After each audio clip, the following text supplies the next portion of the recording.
नमस्कार दोस्तों, स्वागत है आपका द गुरु में। हम पढ़ रहे थे क्लास 11 मैथ्स का फर्स्ट चैप्टर सेट्स। पिछले वीडियो में हमने एक्सरसाइज 1.3 को हल कर लिया था और साथ में वेन डायग्राम के बारे में भी डिस्कस कर लिया था। तो चलिए शुरू करते हैं। समूचों पर संक्रियाएं, ऑपरेशन ऑन सेट्स।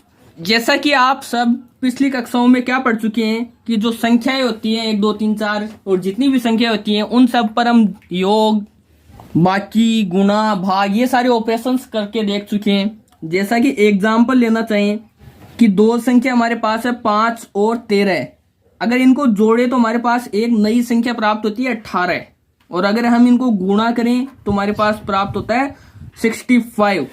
मतलब दो संख्याओं पर अगर हमने कुछ संक्रियाएं लगाई थी तो हमारे पास एक नई ही संख्या प्राप्त हुई थी। इसी प्रकार से दो समुच्चयों पर भी कुछ संक्रियाएं लगाई जाती हैं जिससे एक नया ही समुच्चय प्राप्त होता है।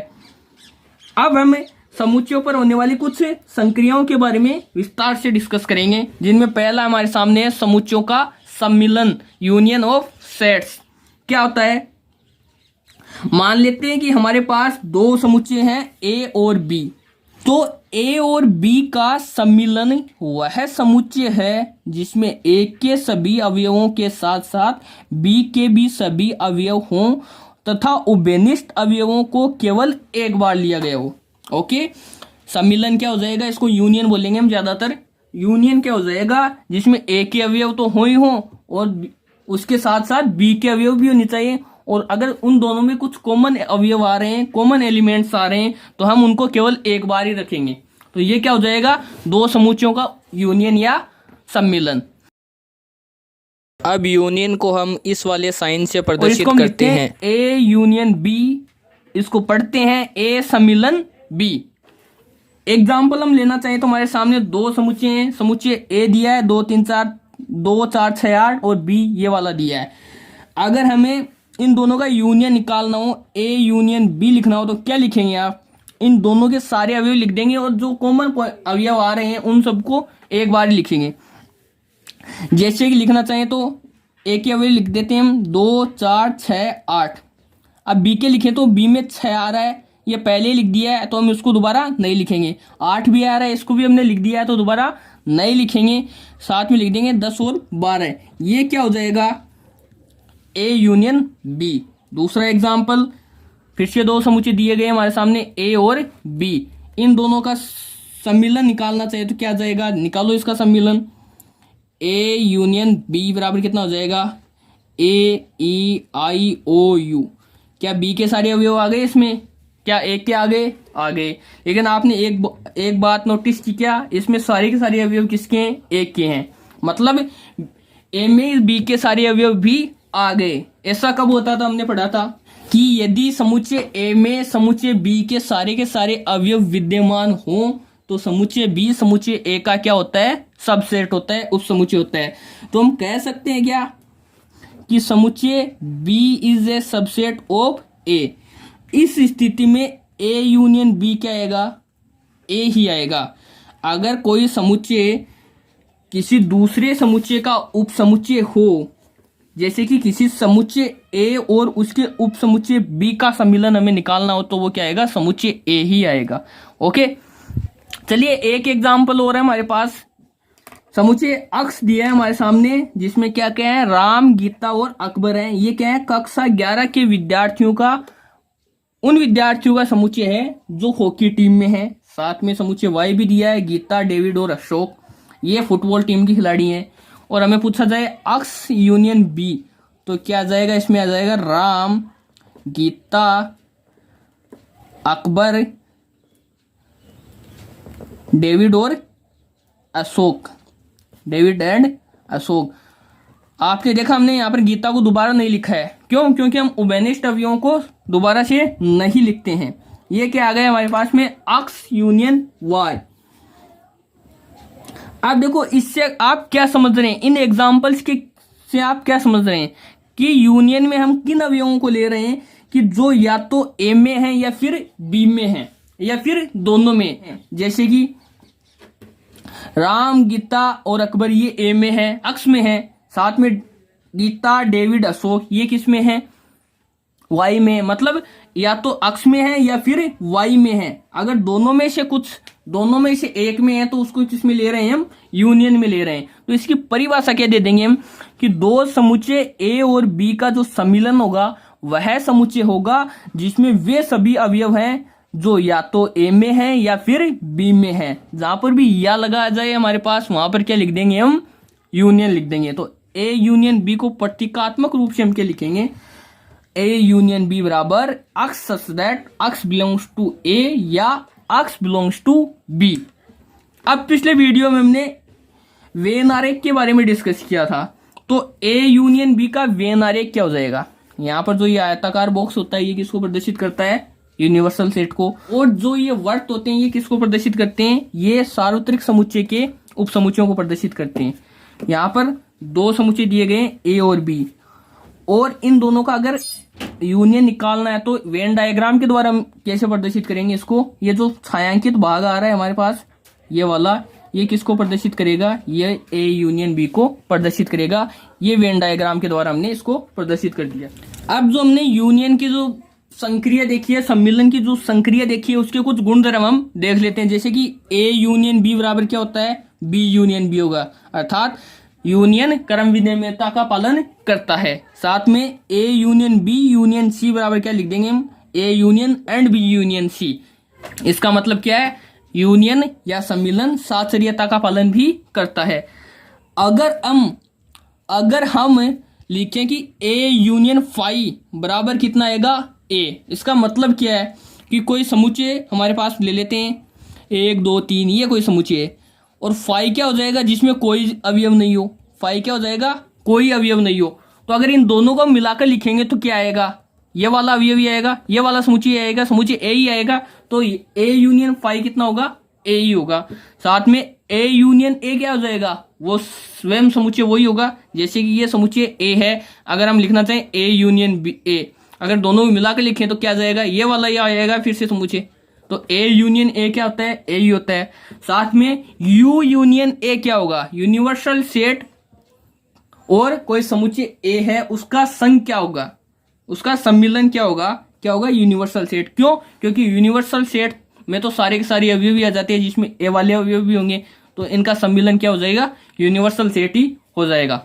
अब आता है हमारे पास समुच्चयों का सर्वनिष्ठ यानी कि इंटरसेक्शन ऑफ सेट्स क्या होता है।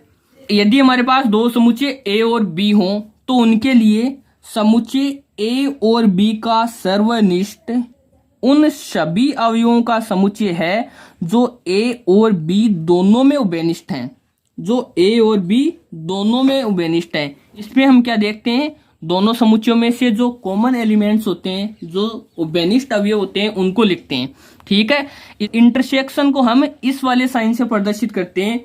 और अगर इन दोनों का व्यापक रूप हम लिखना चाहें, अगर इन दोनों को हम प्रतीकात्मक रूप से लिखना चाहें तो क्या लिखेंगे, ए इंटरसेक्शन बी बराबर अक्स सच दैट अक्स बिलोंग्स टू ए और अक्स बिलोंग्स टू बी। इन दोनों का जो उभयनिष्ठ होगा वो अवयव जो ए में भी होगा और बी में भी होगा। यहाँ पर और लिखेंगे हम, जहां पर भी और आएगा वहां पर क्या लगा देंगे, इंटरसेक्शन। जो ए में भी होगा और बी में भी होगा तो हम उनका क्या करेंगे, इंटरसेक्शन। ठीक है, अब एग्जाम्पल देखते हैं। एग्जाम्पल में हमारे सामने समुच्चय ए और समुच्चय बी दिया हुआ है, ए ये लिखा है और बी वाला ये है। तो अगर इनका इंटरसेक्शन हम निकालना चाहें, ए इंटरसेक्शन बी क्या होता है, दोनों में से जो कॉमन एलिमेंट्स हैं उनको उठा लो। क्या क्या है कॉमन, 6 और 8, ये दोनों कॉमन आ रहे हैं। तो ए इंटरसेक्शन बी बराबर कितना हो जाएगा, 6 और 8। ये किसको प्रदर्शित करेगा, दोनों के सर्वनिष्ठ को प्रदर्शित करेगा। अब एक एग्जाम्पल और लिखा है आपके सामने, जहां पर दो समुच्चय ए और बी दिए गए हैं और दोनों का इंटरसेक्शन हमें पूछा है। चलिए निकाल लेते हैं। ए इंटरसेक्शन बी बराबर क्या हो जाएगा, दोनों में जो कॉमन एलिमेंट्स है वो लिख दो। क्या होंगे दोनों में कॉमन एलिमेंट, 2 3 5 और 7, 2 3 5 और 7, ये दोनों में आ रहे हैं। ठीक है, तो ये लिख देते हैं 2 3 5 और 7।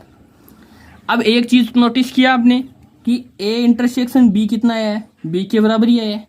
ए इंटरसेक्शन बी क्या है, बी के बराबर ही है। क्योंकि आप देख सकते हैं कि जो बी में जो अवयव हैं वो सारे के सारे ए में भी हैं, और ऐसा कब होता था, जब बी ए का सबसेट हो। तो यहाँ पर एक कंडीशन बनती है, यदि B is a subset of A तो क्या होगा, ए इंटरसेक्शन बी बराबर कितना होगा, बी ही होगा। क्यों? क्योंकि अगर बी ए का उप समुच्चय होगा उस स्थिति में ए और बी में से कॉमन वाले अवयव कौन से होंगे, जो बी में होंगे, और वही क्या होता है, इंटरसेक्शन होता है। तो ए इंटरसेक्शन बी बराबर क्या हो जाएगा, बी हो जाएगा। अब अगर इसको वेन डायग्राम के द्वारा हम प्रदर्शित करना चाहें तो ये क्या है, हमारे पास आयताकार बॉक्स है, इसको यूनिवर्सल सेट बोलते हैं, और दो समुच्चय दिए गए ए और बी। तो इनका कॉमन वाला पार्ट क्या होगा, यही तो होगा, इन दोनों का कॉमन पार्ट यही होगा ना।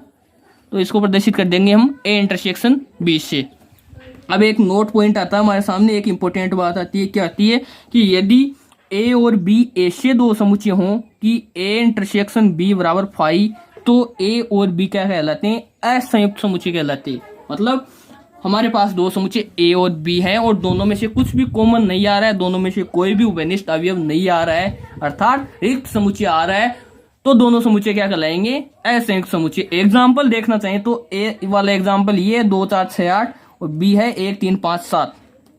यहाँ पर देख सकते हैं आप, ए इंटरसेक्शन बी बराबर फाई आएगा। क्यों? दोनों में कोई भी एलिमेंट कॉमन नहीं है, तो ये कौन से समुच्चय हो जाएंगे, असंयुक्त समुच्चय हो जाएंगे। अब असंयुक्त समुच्चय को वेन डायग्राम के द्वारा इस प्रकार से हम दर्शाते हैं। चलिए अब सर्वनिष्ठ संक्रिया के गुणधर्म हम देख लेते हैं। तो पहला गुणधर्म होता है ए इंटरसेक्शन बी बराबर बी इंटरसेक्शन ए, यानी कि इंटरसेक्शन या जो सर्वनिष्ठ होता है वो भी क्रम विनिमयता का पालन करता है। दूसरा A intersection B and intersection C बराबर होता है A intersection B intersection C, इसका मतलब ये सातचर्यता का नियम का पालन भी करता है। अब फाई इंटरसेक्शन ए लिखेंगे तो कितना आएगा, फाई ही आएगा, क्योंकि फाई क्या हो जाएगा, रिक्त समुच्चय हो जाएगा। और कोई समुच्चय ए लेना चाहें 1 2 3, इन दोनों में कॉमन क्या आ रहा है, कुछ नहीं आ रहा है, तो क्या हो जाएगा, रिक्त समुच्चय हो जाएगा। यू इंटरसेक्शन ए बराबर कितना होगा, ए ही होगा। यूनिवर्सल सेट और उसके किसी उप समुच्चय का अगर इंटरसेक्शन लेंगे तो क्या होगा, समुच्चय ए ही आएगा। अब ए इंटरसेक्शन ए बराबर क्या होगा, ए होगा। और सबसे ये लास्ट वाली गुणधर्म सबसे इंपॉर्टेंट है कि A intersection B union C, तो हम इसको वितरण नियम से लिख देंगे A intersection B union A intersection C. Okay, अब कुछ वेन डायग्राम्स हम देख लेते हैं, उनको किस तरह से प्रदर्शित किया जाता है। चलिए, अगर हमारे पास में बी इंटरसेक्शन ये बी यूनियन सी लिखा हो, बी यूनियन सी को हम इस तरह से प्रदर्शित करेंगे। 3 समुच्चय ले लें, ए बी सी, ये यूनिवर्सल सेट हो गया। तो समुच्चय ए और बी के जितना भी ये जो छायांकित भाग आ रहा है बी और सी में, ये सारा किसको प्रदर्शित करेगा, बी यूनियन सी को प्रदर्शित करेगा। साथ में अगर ए इंटरसेक्शन बी को प्रदर्शित करना चाहिए तो ये समुच्चय ए है, ये समुच्चय बी है, इनका जो कॉमन पार्ट है, ये वाला जो कॉमन पार्ट है, ये किसको प्रदर्शित करेगा, ए इंटरसेक्शन बी को प्रदर्शित करेगा। आगे हमारे सामने ए बी सी 3 समुच्चय हैं, ये यूनिवर्सल सेट है, और A intersection B union C को पूछा है, तो इसको हम क्या लिखते हैं, अभी देखा है, A intersection B union C को क्या लिखते हैं, A intersection B union A intersection C. तो यहाँ पर ए इंटरसेक्शन बी क्या हो जाएगा, ए इंटरसेक्शन बी ये वाला होगा, ये वाला ए इंटरसेक्शन बी होगा, और ए इंटरसेक्शन सी क्या होगा, ये वाला ए इंटरसेक्शन सी होगा, और इन दोनों का जो सर्वनिष्ठ होगा, यूनियन होगा, वो यही तो होगा। तो हम इसको इस तरह से प्रदर्शित कर देंगे। आगे हमें पूछा है ए इंटरसेक्शन सी, दोनों का कॉमन पार्ट यही होना है, तो ये हो जाएगा ए इंटरसेक्शन सी। आगे पूछा है A intersection B union A intersection C. अब ए इंटरसेक्शन बी क्या होगा, ये वाला ए इंटरसेक्शन बी होगा, और ए इंटरसेक्शन सी क्या होगा, ये वाला ए इंटरसेक्शन सी होगा, और दोनों का जो यूनियन होगा वो ये हो जाएगा। छायांकित भाग इसको प्रदर्शित कर देगा। ये कुछ वेन डायग्राम्स हमने देख लिए। अब एक टॉपिक और आता है हमारे सामने, समुच्चयों का अंतर क्या होता है। चलिए देख लेते हैं कि समुच्चय ए और बी का अंतर उन अवयवों का समुच्चय है जो ए में है किंतु बी में नहीं है, जबकि ए और बी को इसी क्रम में लिया जाए और इसको ए माइनस बी से प्रदर्शित करते हैं। इसका सीधा सीधा मतलब ये है कि ए के जो अवयव हैं उनमें से बी के अवयवों को निकाल दो, बाकी जो बचेगा वो ए यूनियन बी हो जाएगा। जैसा कि एग्जाम्पल है हमारे सामने, एग्जाम्पल में दिया है समुच्चय ए 1 2 3 4 5 6 और बी समुच्चय दिया है 2 4 6 8। इनमें से जो अगर हम ए माइनस बी लिखना चाहें तो ए में से वो अवयव निकाल दो जो बी में भी है।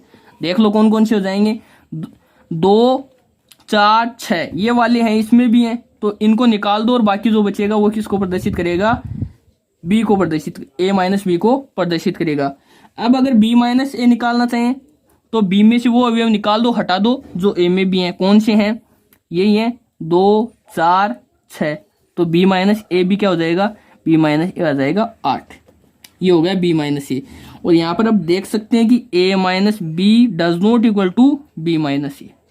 ओके, एक एग्जाम्पल और है, मुझे v दिया है a e i o u और b बराबर दिया है a i k u। अगर v माइनस बी निकालना हो तो v में से वो अवयव हटा दो जो b में भी है। कौन कौन से हैं, a i और u, a i और u ये हटा दो और क्या बचेगा, e और o। ये v माइनस बी आ गया। अब b माइनस बी निकालना हो तो b में से वो अवयव हटा दो जो v में भी हैं। कौन कौन से हैं, a e a i और u, तो क्या बचेगा k। ये b माइनस वी आ गया। आप देख सकते हैं b minus V does not equal to b minus V. तो हम a माइनस बी को किस प्रकार से लिख सकते हैं कि a माइनस बी बराबर x that x belongs to a and x does not belongs to b, यानी कि वो अवयव जो a में तो है लेकिन b में नहीं है। अब अगर a माइनस बी को वेन डायग्राम के द्वारा दर्शाना चाहें तो क्या हो जाएगा, वो अवयव दर्शाना है, हमें वो पार्ट दर्शाना है जो a में है लेकिन b में नहीं है, तो ये वाला पार्ट ही आएगा। ये जो छायांकित पार्ट दे रखा है ये आएगा जो a में है लेकिन b में नहीं है, तो ये हो गया a माइनस ए। अगर b माइनस ए दर्शाना चाहते हैं तो ये वाला पार्ट लेंगे हम, ये इतना जो b माइनस ए को प्रदर्शित करेगा। अब एक इंपॉर्टेंट बात की, जो a minus B A intersection b और b माइनस ए, ये जो समुच्चय होते हैं ये परस्पर असंयुक्त होते हैं। क्यों, क्योंकि इनमें कोई भी दो समुच्चय ले लो, a माइनस बी और a इंटरसेक्शन b ले लो, चाहे a intersection b a b minus a ले लो या फिर a minus b minus a ले लो, इनमें से कुछ भी उभयनिष्ठ नहीं होता है। वेन डायग्राम के द्वारा भी आप समझ सकते हैं। ये वाला a माइनस बी को प्रदर्शित करेगा और ये वाला a इंटरसेक्शन b को प्रदर्शित करेगा और ये b माइनस ए को प्रदर्शित करेगा। अब a माइनस ए और a इंटरसेक्शन b इस वाले में और इस वाले में देख लो आप कुछ उभयनिष्ठ आ रहा है क्या, या फिर इस वाले और इस वाले में देख लो कुछ उभयनिष्ठ आ रहा है क्या, या फिर इस वाले में और इस वाले में देख लो कुछ उभयनिष्ठ आ रहा है क्या। अगर कुछ उभयनिष्ठ नहीं आ रहा है तो इसका मतलब है ये असंयुक्त समुच्चय होते हैं। चलिए आज के लिए इतना ही, अगले वीडियो में फिर से मिलेंगे, तब तक के लिए पढ़ते रहिए। धन्यवाद।